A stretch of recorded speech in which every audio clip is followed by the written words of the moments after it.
Hey knitters, welcome to episode 185 of the Knitty McPurly podcast. I'm your host, Devin Ventry.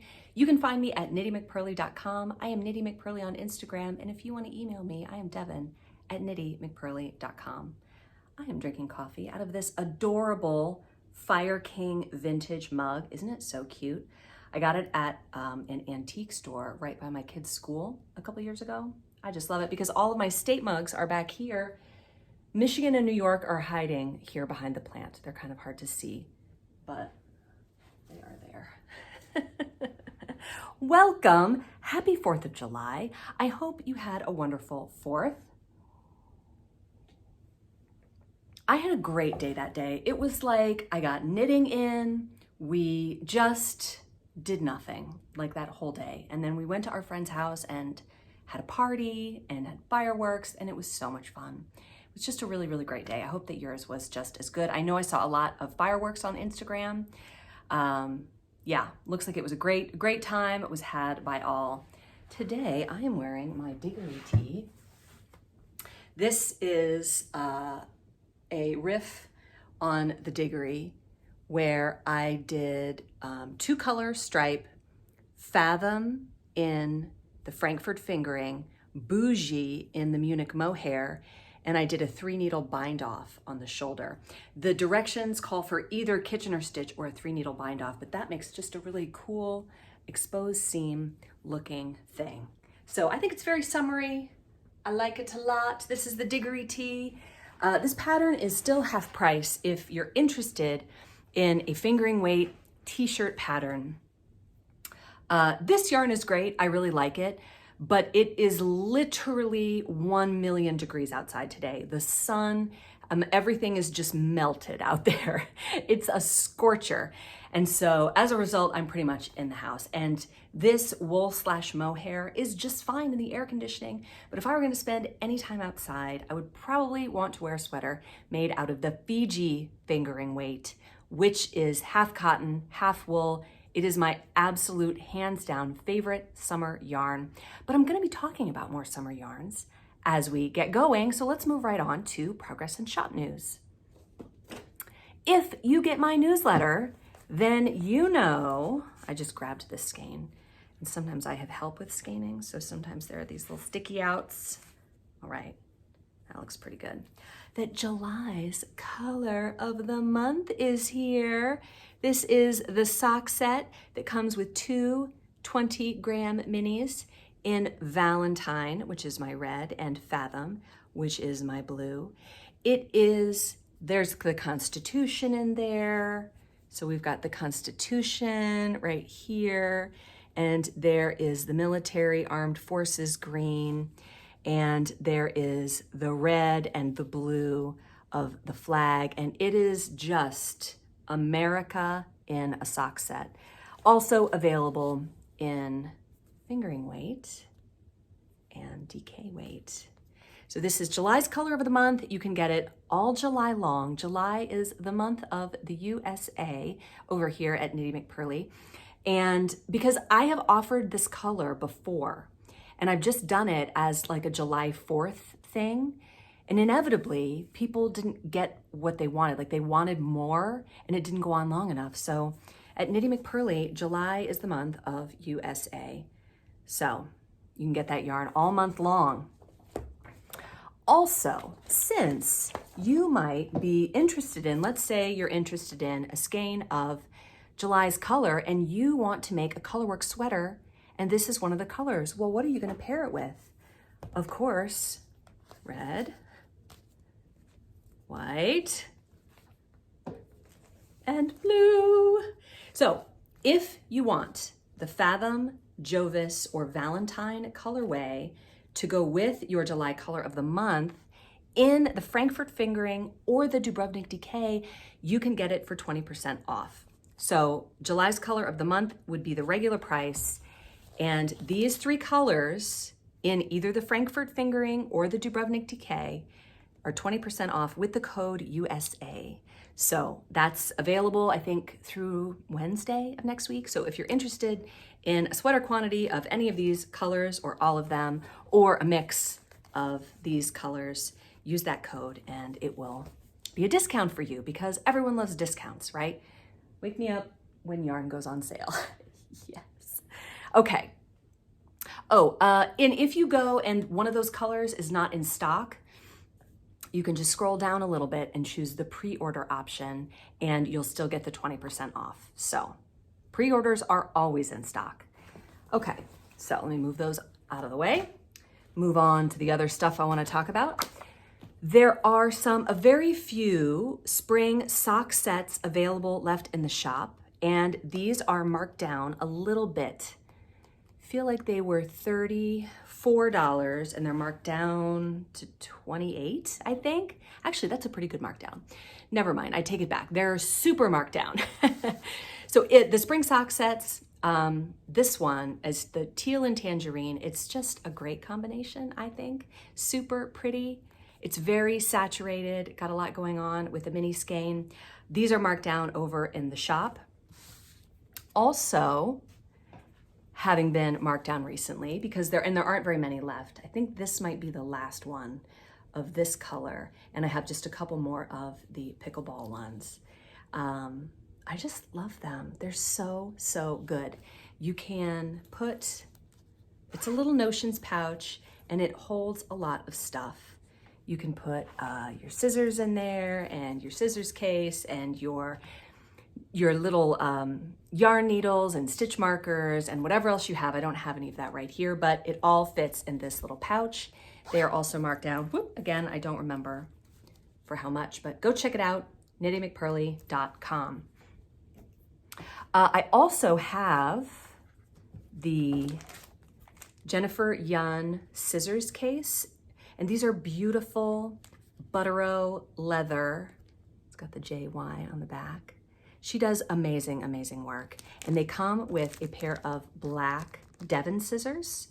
So if you buy the case, you don't need to also buy the scissors. If you buy the case, they come with the scissors. So I have that in this orangey color. I think I called it tangerine. And also in my very favorite, the chartreuse. It's just so, so pretty. So those are in the shop. Go check those out if you're in the market for any of those cool things. I also have just a few skeins of June's color left. This is the DK and this is the fingering weight. Very porchy flowers, very bright and sunny.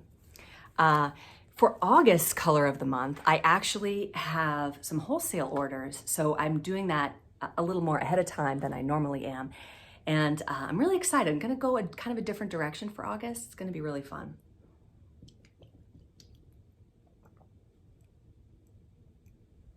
My husband and I went out to lunch today and then we went to go see The Sound of Hope. Have you seen this movie? It's in the theaters right now and it's amazing. If you go, bring your tissues, and after that, you're gonna adopt a bunch of kids. It's a great movie, super good. Anyway, because I was in the theater all afternoon, I'm like parched. So I also got a little bit further on my Jupiter crop. It is so, so pretty. I love it. So again, oh, look how gorgeous it is. The further I go, the more beautiful it gets. This is the Jupiter Crop by Caitlin Hunter. And this yarn is Knitty McPurly Fiji Fingering in River Rock, Frost, Fontaine, and Trinket and Dusty. These were my leftover colors from the Summer Vibe top, and they just are so, so beautiful here. I just love this, right? So right now I am in, it's basically a 3-row repeat, and you just repeat it as much as you want for the amount of body length that you want. So I'll go a little bit more, and then I'm gonna do a nice big fat rib at the bottom because I think that looks really nice.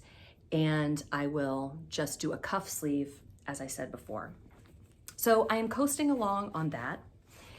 And I don't need a new cast on, right? I do not need a new cast on because I also remembered that I've been working on this baby blanket. I started this baby blanket for my friend's daughter who I don't know, but who had cancer, and I was so happy that, you know, she was having a baby. I totally forgot about that. And then I lost it and then I found it again.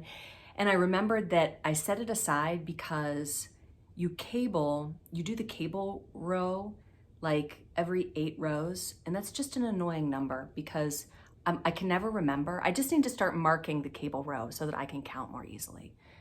That's a lot of words. Anyway, I don't have any reason to do a new cast on. I also did another new cast on today because I wanted to make another hat for baby Constantine because I needed a mindless knit for the swim meet and the movie and whatever else. Anyway, all that to say, I don't need another cast on. Then I'm on Instagram and I see Beth McDonald Stone, who has this picture up. And I was like, I am in love with the sweater. It is so gorgeous. I love the asymmetry. It's such a beautiful, large motif. It's just fabulous. So I look it up. This is called the Agave Sweater by Yumiko Alexander. And so I just went and bought the pattern. What I'm gonna show you right now is information you can get online. The rest of the pattern is here too, but this is the Agave Sweater. And she uses 3 different sizes of this lace motif. So this one is the big one right here, and then these are medium. And if you do the flutter sleeves, they have a small version of the same lace pattern.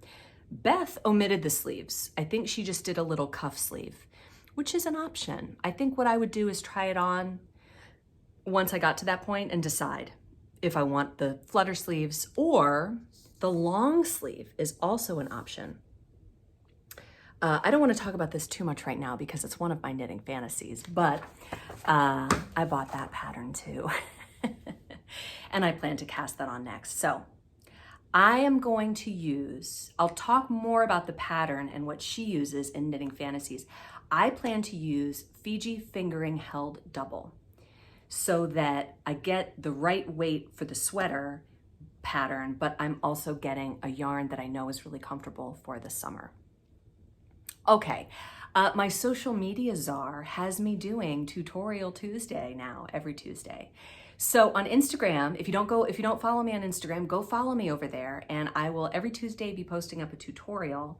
This Tuesday, I'm going to be showing how to decrease when you're doing a 1x1 rib in a way that looks really nice. Gosh, I wanted to bring these things up, but alas, I did not.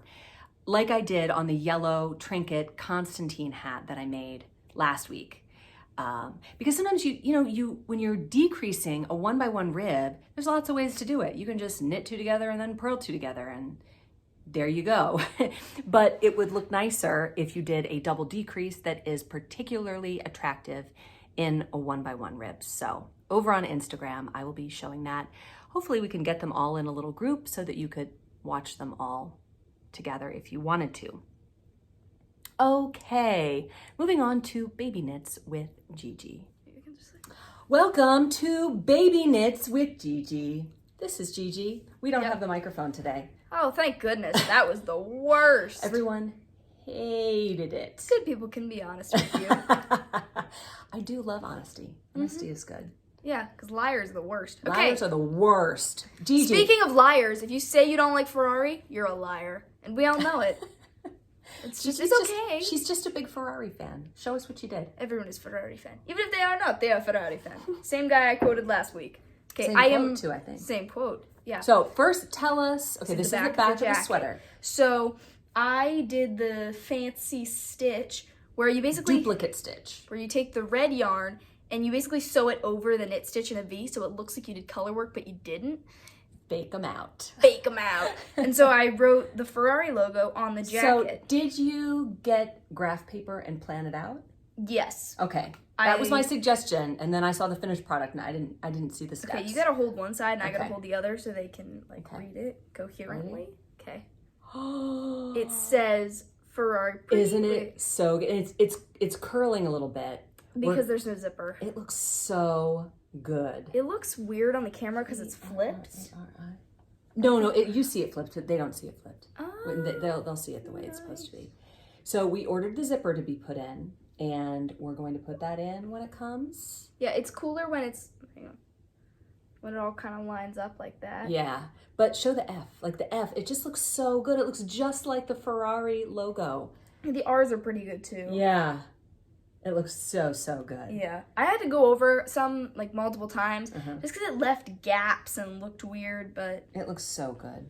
It does. Yeah, and I even made the A, the squiggly A. Yeah. The two-story A. The fact that you know that is really adorably dorky. The two-story A. Yeah, because the normal one where it's like this is a single story. What do you call the G that looks like goggles, where it's like a G and then another? That's called the goggles G. Oh. No idea. No. Play cool. It's the goggles G. Mm-hmm. It's like goggles on the side. Let's convince children. They don't know how to read after we've already taught them. No children are watching this. It's all moms and grandmas. I was talking about the people who put the G's in the books. Oh. They're not the watching, goggle though. G's. Okay. All right, thank you, Gigi. Next time, hopefully, we will have the zipper in. Yeah, and the patches on the sleeves. Yes. Story on those. They got lost at sea. Lost, and then they sent them again because they're really nice people. But we still haven't gotten them yet. We still haven't gotten them, but we'll see. We'll see. Hopefully. Bye. All right, the comments section. You guys hated the microphone. You did not like it. And I really appreciate you telling me because as I was reading the comments, and I was like, went over to Amazon, click, return, put it in the box, shipped it back. So it's gone. Thank you so much for the input. Anna Hutchins says, I used to get upset when it came to paying for shipping. But as you mentioned, it can really save you in the long run. Number 1, no gas used. Number 2, saves me time. I don't even have to get myself presentable to the public. Number 3, I don't have to encounter road rage from the crazies. And best of all, number 4, I can cozy up at home with a cup of coffee, knit, and have a favorite yarn just show up at my door. What could be better than that? Happy knitting. Amen to that. I mean, we live in a world where from our couch, we can click, and have it show up at our door. And if it costs us a couple bucks, and like I said last time with Amazon, we get so used to not paying shipping, but that cost is built in other places. But anyway, we can't complain, right? Karen Red Baron says, I don't know about the mic. In my opinion, you usually sound clearer. Your Constantine turned out really nice, but your Jupiter crop, oh man. I had a plus size friend with a big bust and she used vertical bust darts and horizontal bust darts, but I don't remember the reasoning behind which one she chose for which project. The Midsummer Tea says right in the middle that it was published in June of 2024, so you picked something fresh. Awesome. Amy Spar, hi Amy, says, Devin, as usual, I love the podcast and I always want to comment, but weeks go by and I don't. Sort of like that email thing, getting away from you. Anyway, it's fairly quiet today and here I am. Funny you mentioned walking and knitting because I do that. I walk outdoors 15 to 20 miles a week, me too. And while I love it, I'm also reminded that it's cutting into my precious knitting time. When weather forces me to walk on a treadmill, I always knit. But I'm too afraid of falling to knit while walking. Until last month, I was injured and had to walk slow, so I took the knitting and it worked. I'm getting used to it and getting faster and loving it. I've had cars drive by and stop and stare at me. LOL. It's a conversation starter for sure. Okay, she says, I carry my project in a Bink Waffle small dumpling bag. Just the fact that there is a sentence with both Bink Waffle and dumpling in it, like two just fabulous words. Bink Waffle is an amazing name. Just heard it just now. Looked it up online. These are the Bink Waffle dumpling bags. No Velcro, no zippers. They just have like a grommet that you pull the handle through. So that looks pretty good. Still, you know, your actual project is in your hands. So you would need to have a small project, like a sock or a hat or the beginning of something larger. But I thought that was a great idea. She said, I thought the same thing about the Midsummer Tea. It's cute, but I don't want a worsted or bulky tea. To be fair, Caitlin lives in Alaska, so that might work for her, but it's still hot in the summer in Alaska. I don't know. Someone mentioned knitting diggery from the top down. A trick I use for sweaters is blocking partway through the process. For example, with Diggory, knit to where you want to start the sleeves. So you start here, right? And you knit to where you think you might want the sleeves to start, put it on a long cord, and then either steam it or wet block it, try it on, pull it up, or lay it on top of a sweater that is the perfect length and compare. That's a good way to make sure you get the proper length on a bottom-up garment without trying to convert it to top-down. That makes so much sense. It's so simple. Why didn't the rest of us think of that? I don't know. A lot of you had similar comments. Many of you talked about knitting while walking, and many of you said, like, what if I'm a klutz? I don't know that I could do it. I think it just needs to be a really simple project. If you are a seasoned knitter, I'm sure there exists a project that you could walk and knit with. Like either a sock or a hat, a small circumference item that's just stockinette. I bet we could do it. I don't do it right now. Like I said, I walk my neighbor's dog a lot and he is an anchor. Imagine, so I will put on my 12-pound weighted vest and I'm dragging an anchor behind me, and that's this dog. And we walk for 4 miles. He's not an anchor the whole time. From 1 to 2 miles, he's an anchor. And then after that, he's like, well, now we're headed home, so I'll walk out in front. But I couldn't do the dog and the knitting, but I like the idea. Maybe when I'm done walking him, I'll try it. Okay, topic of the week. We're gonna talk bust darts. This is not something that ever comes up for me because I am a small busted person.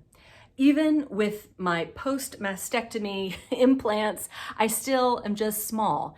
So if you are a larger busted person, bust darts can really be a good friend to you, because if you have a garment that fits you in the bust, you run the risk of it looking too bulky everywhere else. So what you want to do is bring it in underneath the bust so that it looks more fitted and tailored. And this is great for any garment, even like, just like a sewn garment, to have darts put in it.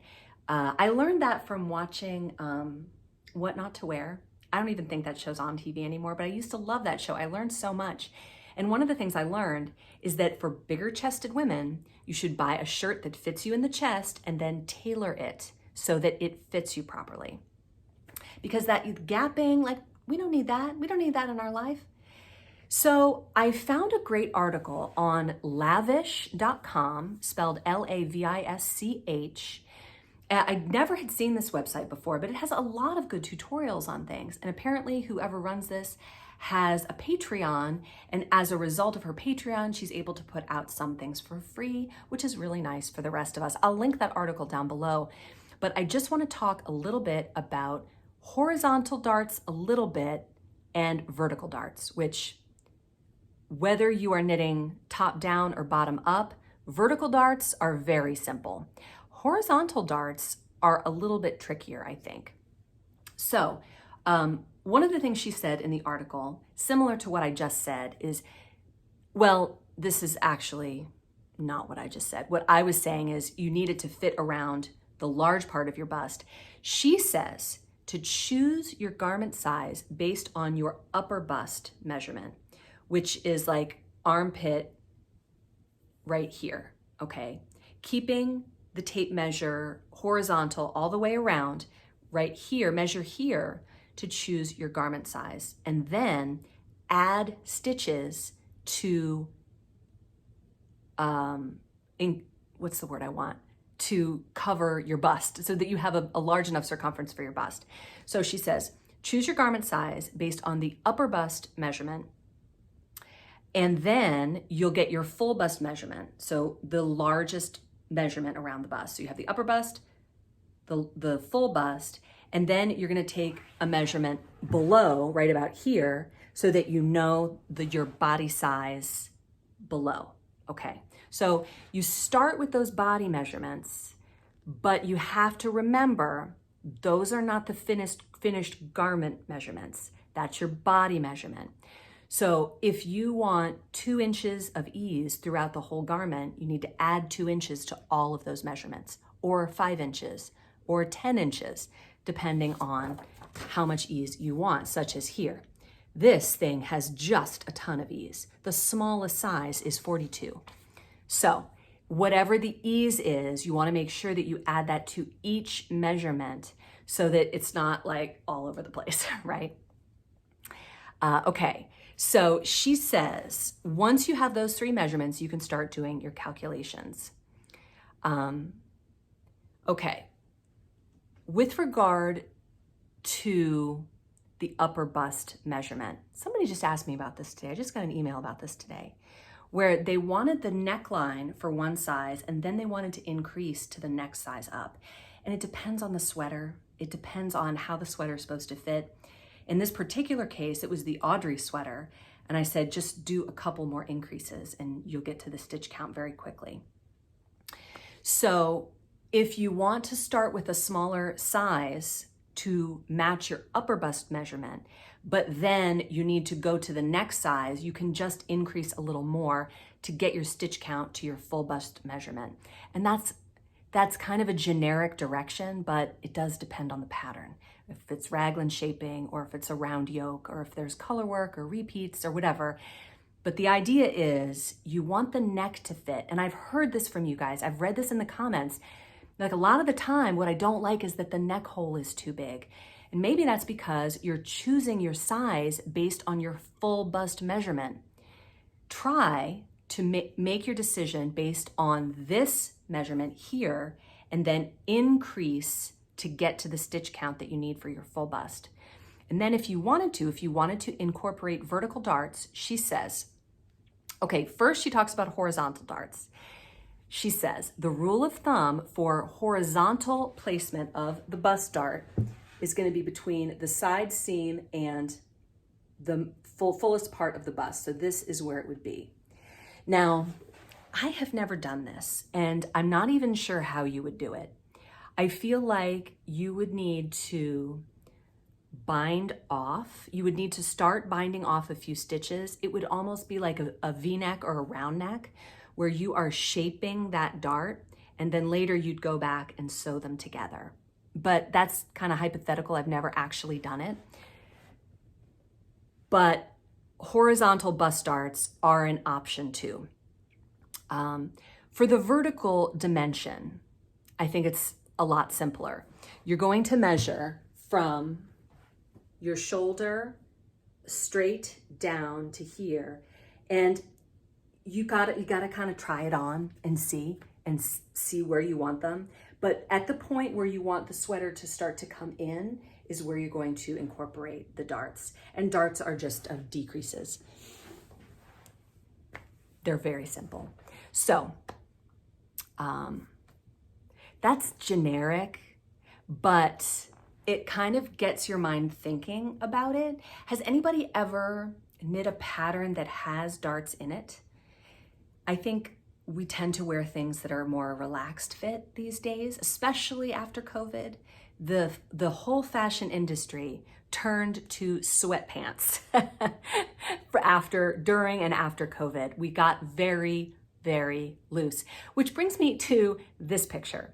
When I was looking for knitting patterns, I saw this sweater by Andrea Mowry, and it is an indisputable fact that Andrea Mowry is a very, very beautiful lady. And so she can pretty much wear whatever she wants, and she'll look fabulous in it.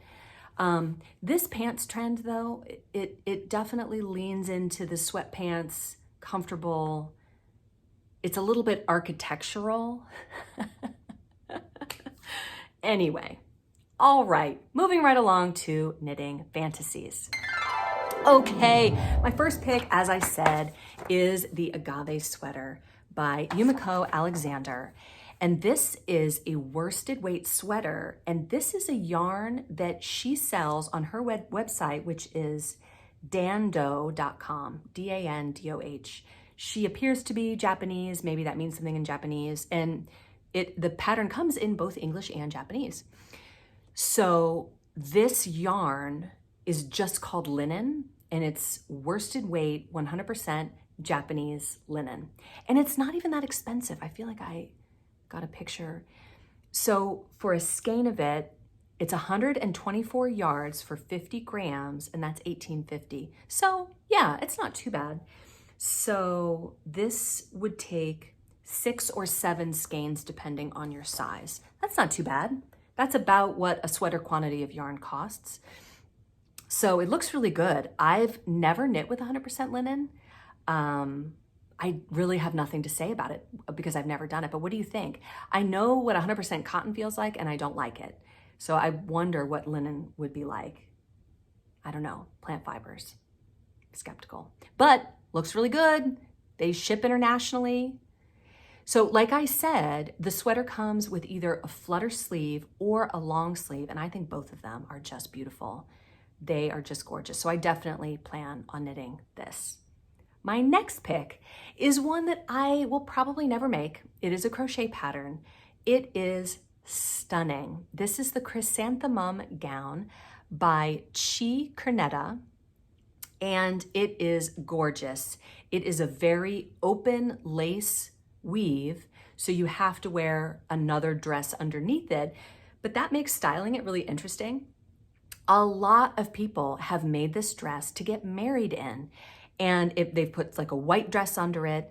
The lady who designed it originally made one for her own wedding, and she wore it with this like green satin belt. It was just so, so beautiful. I just think this dress is gorgeous. So if you or anyone you know is a crocheter and is interested in making their own wedding dress, this is a gorgeous, gorgeous pattern. And there's also, there's a matching veil. There's a train edition. Like if you want to knit crochet a train on there.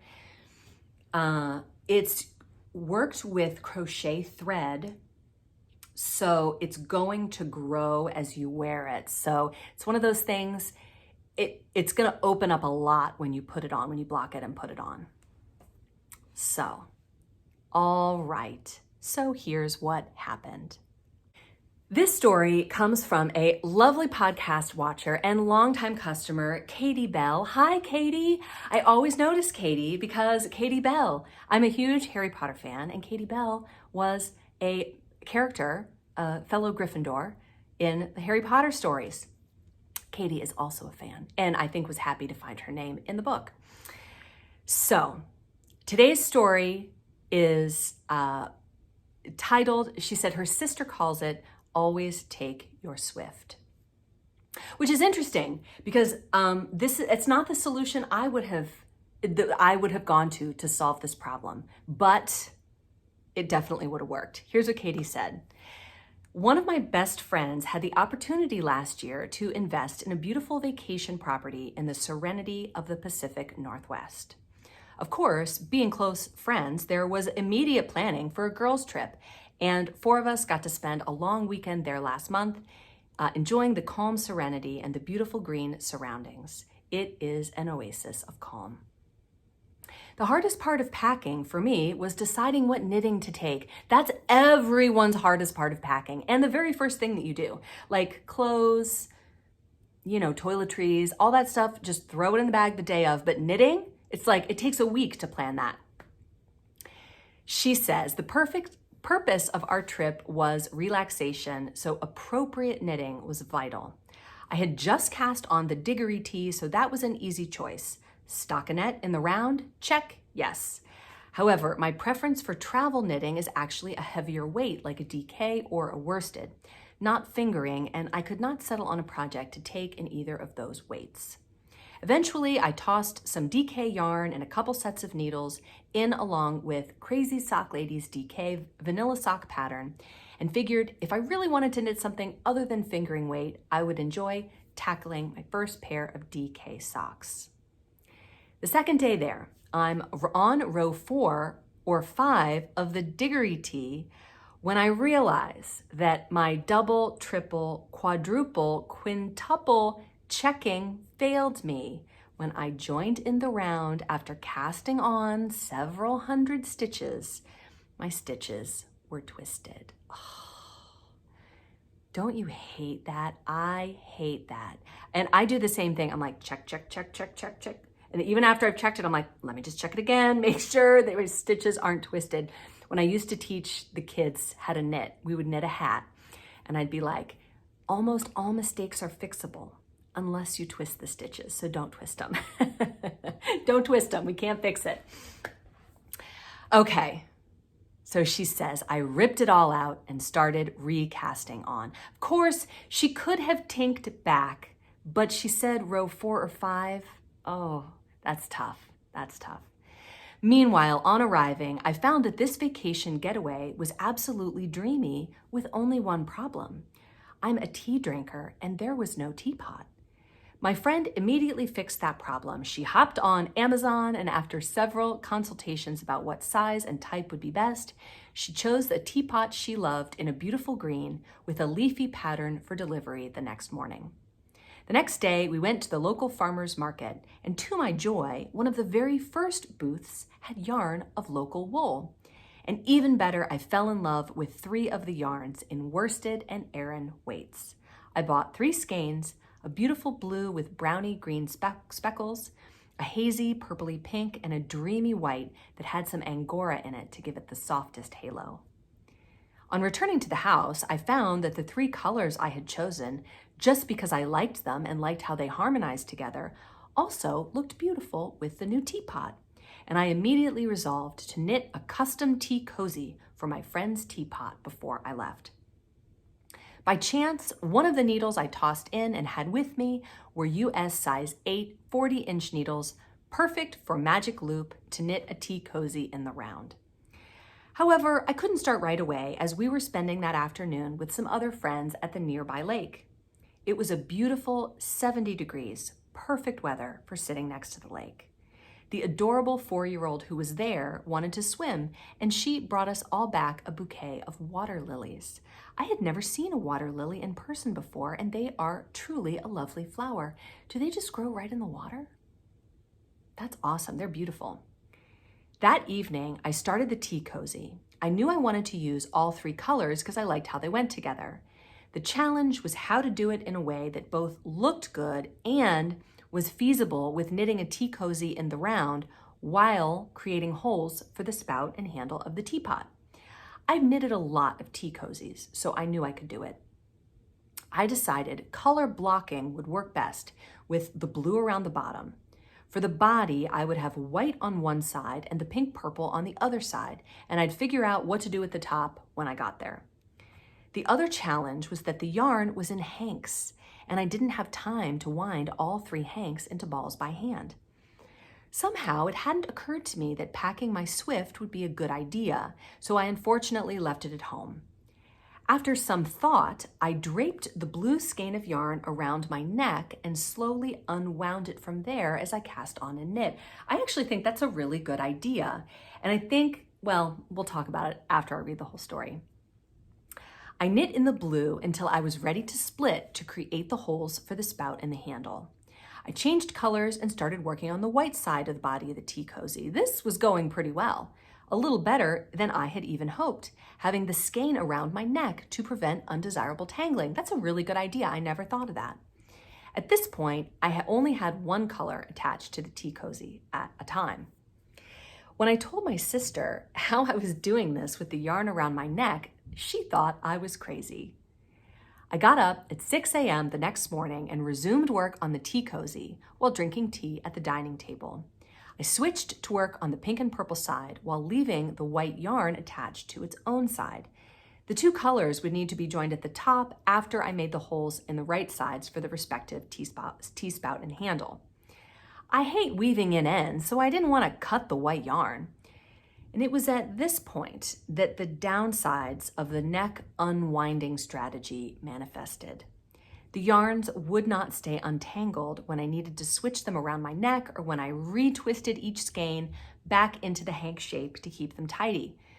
I had deliberately designed this tea cozy not to have actual color work because I needed to keep it simple, and yet I was spending as much time untangling yarn and laying it out across the table as I was knitting.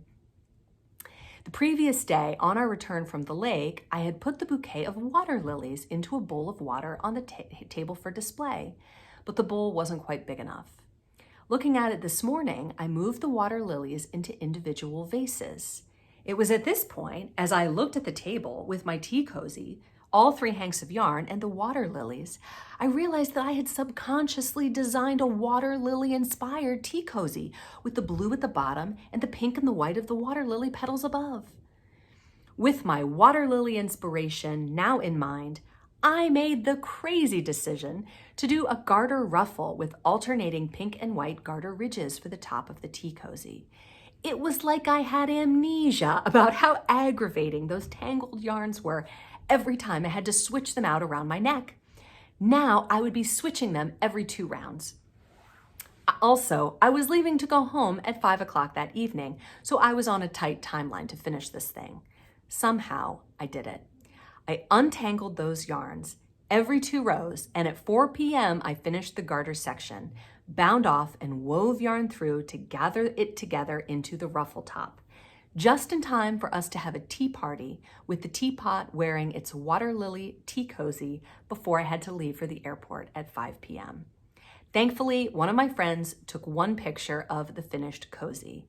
In the fun and rush of finishing the cozy, getting everything together to have a tea party, and then saying goodbye while checking that I had packed everything, somehow I forgot to take any more pictures myself. The moral of this story is always take your Swift.